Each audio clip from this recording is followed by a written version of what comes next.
Hi friends, இப்போ நம்ம சிறகடி ஆசை பார்க்க போகிற சிறகடி ஆசையில் நம்ம கிறிஷ் குட்டி இருக்காரு. அவர் வந்துட்டு அங்கிள் நான் போக மாட்டேன், அங்கிள் நீங்கள் சொல்லுங்கள், ஆண்டி நீங்கள் சொல்லுங்கள், நான் போக மாட்டேன் அப்படிங்கிற மாதிரி ஆயிடுச்சு. சொல்லுங்களேன் ஆண்டி அங்கிள், நான் செஞ்சது தப்பா அப்படின்னு சொல்லிட்டு சொல்லுவாங்களே, அந்த மாதிரி ஆயிடுச்சு நம்ம கிறிஷோட நிலைமை. கடைசியில் வந்து அவரோட வாய்ஸ் மட்டும் தான் கேட்குது. அவர் ஆக்ஷன் இப்படி திரும்பி திரும்பி பார்க்குறாரே தவிர அழுகிறாரா ஒன்றும் தெரியலையே. குச்சி மிட்டாய் கொடுக்குறேன்டா கண்ணா, அழுதுறான்னு டேரக்டர் சார் கெஞ்சிருப்பார் போல். அதனால் போனால் போதேன்னு அழுதுட்டாப்ல.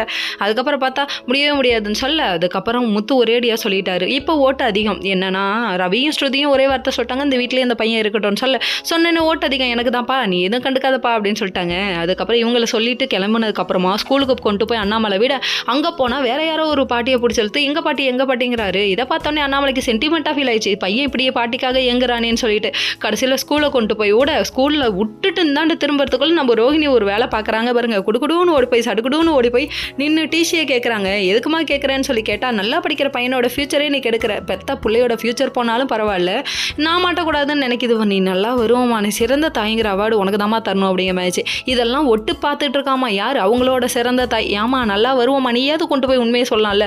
கிறிஸ்குட்டி இவங்க கூட இருக்கணும்னு நினச்சி நீங்கள் விட்டுட்டு போனீங்க, ஓகே, இப்போ பாருங்கள் எதுவுமே இல்லாமல் கொண்டு போய் தள்ளுற மாதிரி இருக்குது. பையனோட ஃபியூச்சர் போதுமா, ஏமா இப்படி இருக்கீங்க அப்படிங்கிற மாதிரி.